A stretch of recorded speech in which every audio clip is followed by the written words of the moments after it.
Hello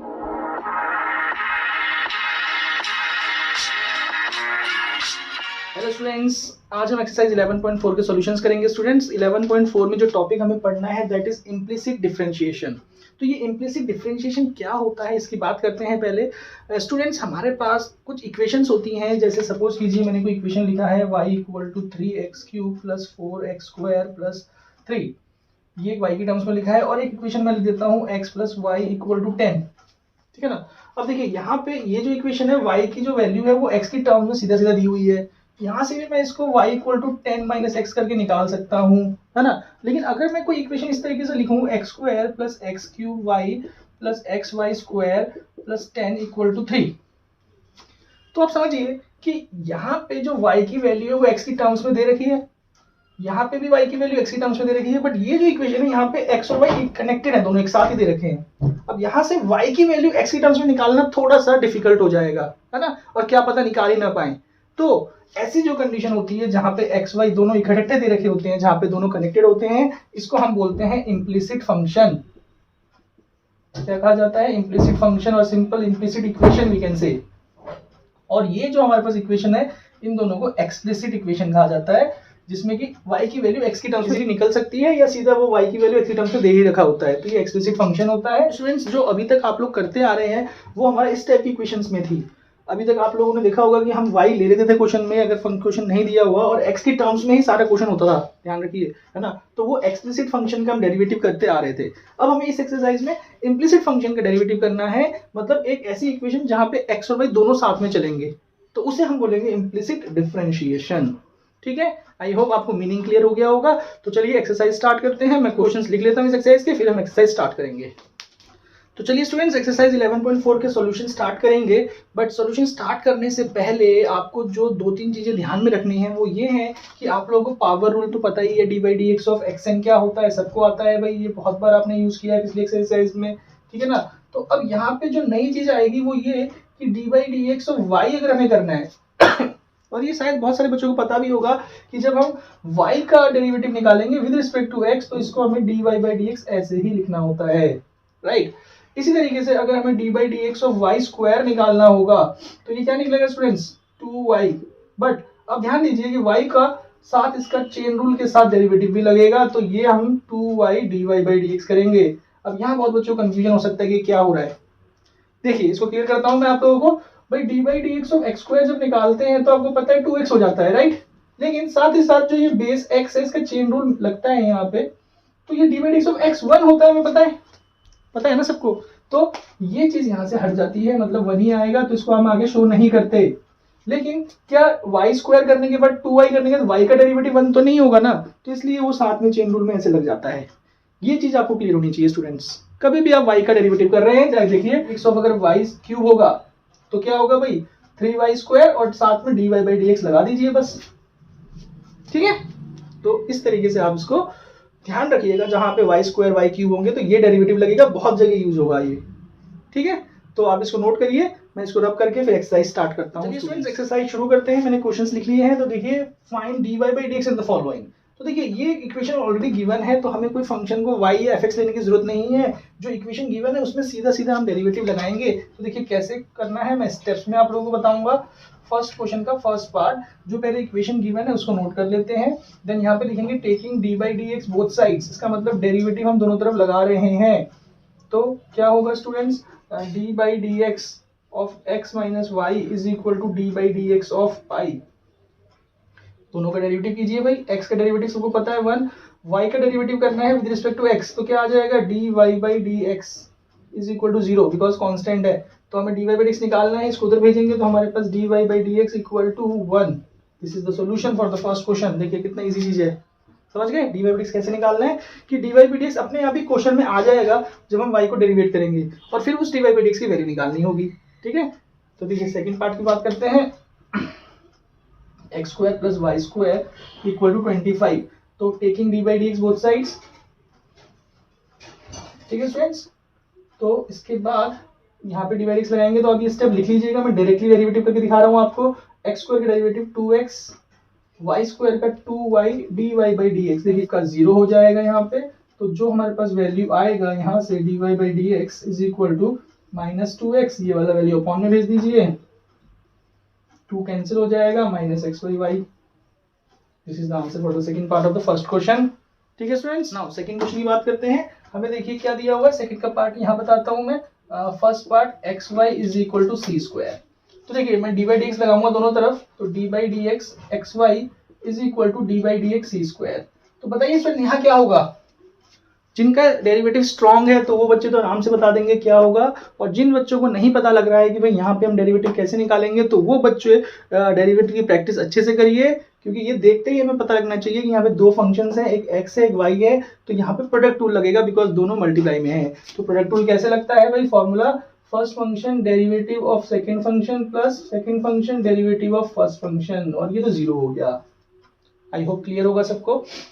x ये dy/dx plus y equal to 0, y को उधर भेजिए, -y, x को नीचे लाइए, तो ये हमारा आंसर आ चुका है students. This is the answer for the first part of the second question.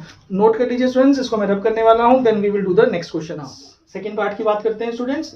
Second का सेकंड पार्ट देखिए, सेकंड के सेकंड पार्ट में हमें जो इक्वेशन गिवन है उसमें मैं d/dx लगा देता हूं पहले बाहर, d/dx। आप स्टेप्स तो समझ गए होंगे, स्टेप्स कैसे लगाने हैं आप लोग लगा सकते हैं। और ये जो है y²/b² इक्वल टू 20 में भी d/dx लगेगा। ठीक है, तो चलिए बात करते हैं इसको, डेरिवेटिव पूरे स्टेप से बताऊंगा स्टूडेंट्स। 1/a² बाहर रहेगा, d/dx ऑफ x²। देखिए समझिए, कुछ बच्चों को यहाँ कंफ्यूजन हो सकती है कि अपॉन में है तो क्वोशिएंट रूल नहीं। अपॉन में क्वोशिएंट रूल तभी लगेगा जब दोनों वैल्यूज x की हो, न्यूमरेटर भी डिनोमिनेटर भी। अभी डिनोमिनेटर में कांस्टेंट है तो ये बाहर जाएगा, समझिए, ठीक है, बेसिक चीज है। देन प्लस यहाँ पे भी 1/b² बाहर, डेरिवेटिव ऑफ y² लगेगा, और ये तो सीधा 0 हो जाएगा, राइट। चलिए ये क्लियरली पता लग रहा है, 2x अपॉन a² प्लस ये देखिए 2y और dy/dx, इसको मत भूलिएगा, और b² नीचे चली रहा है, तो भाई इसको उधर भेजना है, तो 2y/b² dy/dx equal to 2x upon a²। ये टर्म इधर आ जाएगी, नेक्स्ट स्टेप में लिखिएगा स्टूडेंट्स आप लोग, ये माइनस में आएगा, तो जो फाइनल आंसर हुआ हमारा that is -xb² upon ya²। ठीक है, आई होप आपको समझ में आ गया होगा। नाउ थर्ड पार्ट की बात करते हैं। थर्ड पार्ट में देखिए किस तरीके से आएगा सॉल्यूशन। d/dx में लगा रहा हूं डायरेक्टली, आप स्टेप्स लिखिएगा properly, is equal to root of C. तो d/dx यहाँ भी लगेगा, तो इसको तो खैर 0 ही कर देता हूँ, आपको पता है भाई डेरिवेटिव ऑफ रूट सी 0 ही बनेगा। अब देखिए रूट x का डेरिवेटिव, यस बताइए, 1/2 root x, correct. Root y का derivative 1/2 root y, but y का दोबारा लगेगा तो d/dx ऑफ y dy/dx बन जाएगा। तो यहाँ से dy/dx की वैल्यू निकाल लेते हैं, dy/dx इक्वल टू ये उधर जाके माइनस हो जाएगा 1/2 रूट x, और ये दोनों ऊपर आ जाएंगे इंटू 2 रूट y। तो क्या आंसर आया भाई, dy/dx is equal to minus of y by root x। इसको एक ही रूट में डाल दीजिए इस तरीके से। क्लियर, आई होप समझ में आ गया होगा, बहुत बेसिक चीज है स्टूडेंट्स, आप लोगों को समझ में आ रहा होगा स्टूडेंट्स। नाउ इसका सेकंड पार्ट देखेंगे, ये थोड़ा लेंथी क्वेश्चन है, मैं इसको रब करके करता हूँ, आप लोग इतना नोट कर लीजिए। ठीक है, तो चलिए स्टूडेंट्स क्वेश्चन नंबर 3 का सेकंड क्वेश्चन करते हैं। तो देखिए क्वेश्चन नंबर 3 का सेकंड पार्ट मैं यहाँ कराता हूँ, d/dx हम लगा लेंगे दोनों तरफ, ध्यान से देखिएगा, ये थोड़ा सा डिफरेंट क्वेश्चन है, थोड़ा लेंथी होगा, आपको समझ में आ जाएगा अगर आप ध्यान से देखेंगे तो। ठीक है, यहाँ पे d/dx ऑफ 81। तो अब देखिए कैसे हम इसका डेरिवेटिव करेंगे एक एक करके।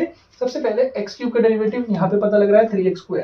नाउ यहाँ पे क्या होगा, प्रोडक्ट टूल लगेगा। कैसे, दो फंक्शन है, अभी बताया था, जहाँ xy आ जाता है, सेकंड के फर्स्ट पार्ट में यूज किया है हमने, xy आ गया तो प्रोडक्ट टूल। तो ये प्रोडक्ट टूल कैसे लगेगा, देखिए मैं लिख देता हूँ, x² d/dx of y plus y d/dx of x²। सभी को पता होगा भाई, first function derivative of second function derivative of first. ठीक है, प्लस इसमें भी सेम चीज हो रही है, क्लियरली पता लग रहा है। तो x d/dx of y² plus y² d/dx of x, और साथ ही साथ इसका डेरिवेटिव सीधा लिख लेंगे, 3y² dy/dx इक्वल टू 0। 81 तो 0 हो जाएगा। क्लियर, अब ये वाली जो टर्म्स है इनका डेरिवेटिव निकालना बाकी है, तो उसको डेरिवेटिव करेंगे।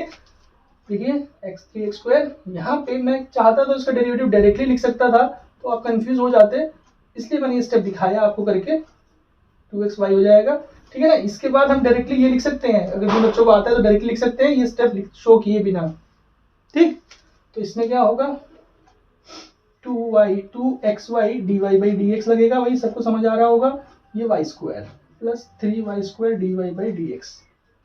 देखिए यहाँ पे क्या हुआ है कि वाई स्क्वायर का 2y निकला है और साथ में y का dy/dx, जो मैं पीछे बता चुका हूँ कि भाई वाई स्क्वायर होगा तो 2y dy/dx और x साथ में था।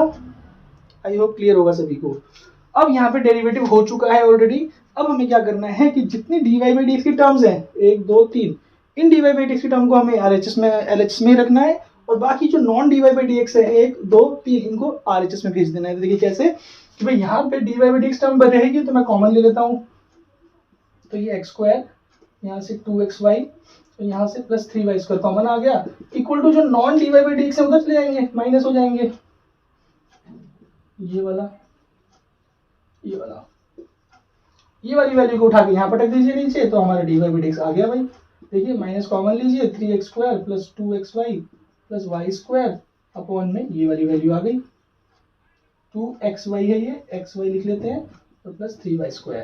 तो ये हमारा सॉल्यूशन हो गया सेकंड पार्ट का। आई होप स्टूडेंट्स आप लोगों को क्लियर होगा। ठीक है, नाउ फोर्थ का फर्स्ट पार्ट देखेंगे स्टूडेंट्स, ध्यान से, ये काफी इंटरेस्टिंग क्वेश्चन होने वाला है। फोर्थ का फर्स्ट पार्ट, तो dy/dx हम लगा रहे हैं इसमें x² प्लस y² का whole square equal to dy/dx of xy। ठीक है जी, तो देखिए इसको पहले ब्रैकेट ओपन कर लेते हैं, क्योंकि स्क्वायर है तो ब्रैकेट ओपन कर सकते हैं। तो x4 plus y4 plus 2x² y², और इसका हमें डेरिवेटिव लगाना है अभी। इसमें तो पता है प्रोडक्ट रूल लगेगा, तो प्रोडक्ट रूल डायरेक्टली कर देता हूँ, x dy/dx plus x plus y। ठीक है, क्लियर है इतना। ना अब यहाँ पे इनका डेरिवेटिव करेंगे तो भाई y x की पावर 4 का आपको पता है 4x³ हो जाएगा, y की पावर 4 का आपको पता है 4y³ हो जाएगा, बट साथ में dy/dx लगाना पड़ेगा, प्लस यहाँ पे प्रोडक्ट रूल करेंगे तो ध्यान से देखिएगा, मैं डायरेक्टली कर रहा हूँ, x² के साथ y² का डेरिवेटिव, तो ये हो जाएगा 2y dy/dx प्लस y² के साथ 2x का डेरिवेटिव, तो 2xy²। ठीक है जी, इक्वल टू में जो चल रहा है उसको आप नोट कर लीजिए, हमारे पास है x dy/dx plus y। No, अब देखिए कि dy/dx की टर्म कौन कौन सी है। एक काम करते हैं ना, इन दोनों को उठा के इधर ले आते हैं, तो ये माइनस और ये माइनस इक्वल टू 0। ठीक, मैंने क्या किया कि ये दोनों टर्म्स को भी LHS में भेज दिया। अब देखिए कि dy/dx कितनी टर्म है, 1 2 और ये वाली टर्म, तो क्या करना है, जो पीछे दिया था dy/dx कॉमन लीजिए।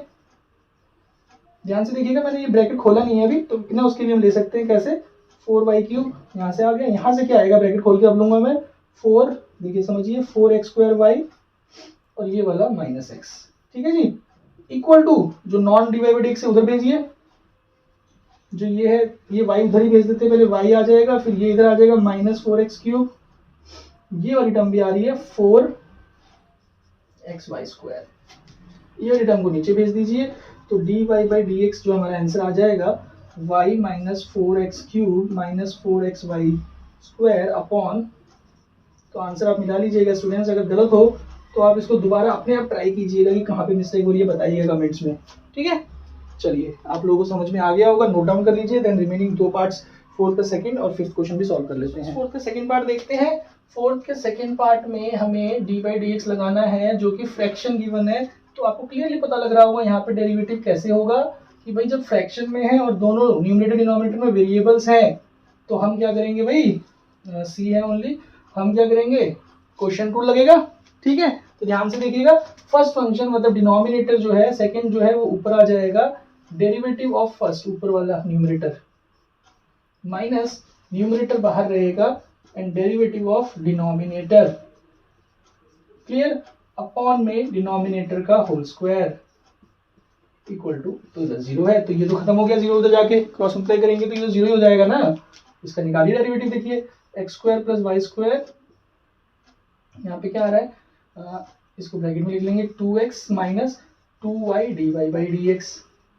ठीक है जी, इसको भी लिख लीजिए x² minus y², 2x plus 2y dy/dx not square.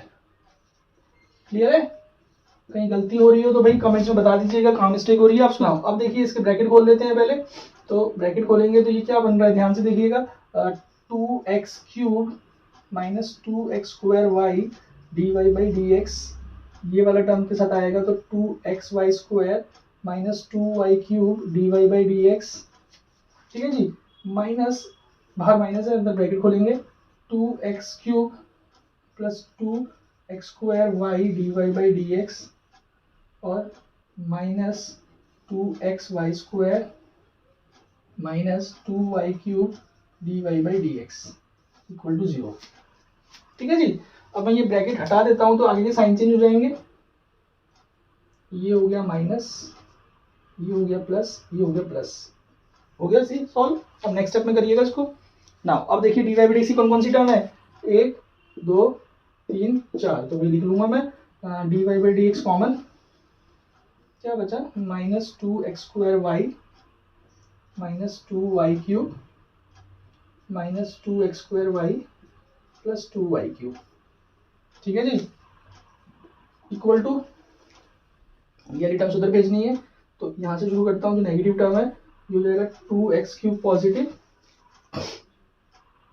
अच्छा देखिए, ये तो यहाँ कट ही रहा है ना बेटा, ये तो यहाँ कट ही रहा है ना, और कोई टर्म कट रहा है, ये जो है 2xy² और प्लस 2xy² है, तो ये नेगेटिव 4xy² हो गया जी, बस हो गया खत्म। यहाँ पे भी देखिए ये वाली टर्म तो कैंसिल आउट हो रही है, उसको सीधा ही कट कर सकते थे यहाँ पे, बट मैंने कॉमन लेके कट किया है, कोई बात नहीं, आपको समझ में आ रहा होगा, आप पहले भी कट कर सकते थे, ठीक है, वो मैंने देखा नहीं तो वो कट हो जाता पहले ही। एनीवेज क्लियर होगा ना, ये वाली टर्म नीचे भेज दीजिए, ये भी तो 4x² बन गया यार, क्या हो रहा है, ये माइनस 4x² बन गया, तो यानी कि आंसर आया y/x।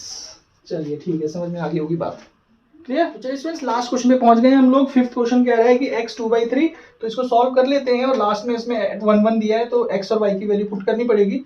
तो फिफ्थ क्वेश्चन का सॉल्यूशन देखिए, d/dx में लगा दूंगा इस इक्वेशन में, d/dx of x 2/3 plus y 2/3 और इक्वल टू में 2 है तो वो तो 0 होना है, d/dx ऑफ 2, तो देखिए इसका क्या आएगा भाई, 2/3 x की पावर 2/3 माइनस 1, तो माइनस 1/3 प्लस 2/3 y की पावर माइनस 1/3 dy/dx साथ में इक्वल टू 0, तो dy/dx क्या बनेगा बताइए, पहले ये टर्म उधर जाएगी, माइनस 2/3 x की पावर नेगेटिव 1/3 इंटू में ये टर्म रेसिप्रोकल हो गया आएगा 3/2 y की पावर नेगेटिव 1/3 अपॉन में है जी। ये क्लियर होगा सभी को क्या हुआ है, ये टर्म इधर आई नेगेटिव हुई, ये वाली टर्म अपॉन में चलेगी, दो स्टेप में लिखना था, मैंने एक ही में लिख दिया, 3 से 3 कैंसिल, 2 से 2 कैंसिल, ये x/y की होल पावर नेगेटिव 1/3 हो गया, ठीक है जी।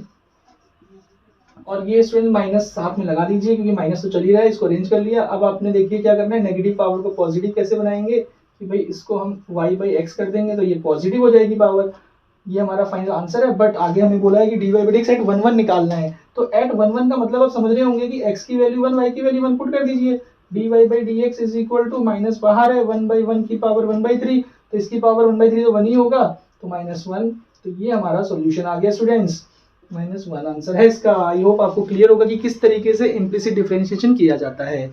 अगर आपको इस वीडियो में बताया गया मेथड समझ में आए हो तो आप कमेंट्स में जरूर मेंशन कीजिएगा, और इस वीडियो को अपने दोस्तों के साथ भी शेयर कीजिएगा। Thank you.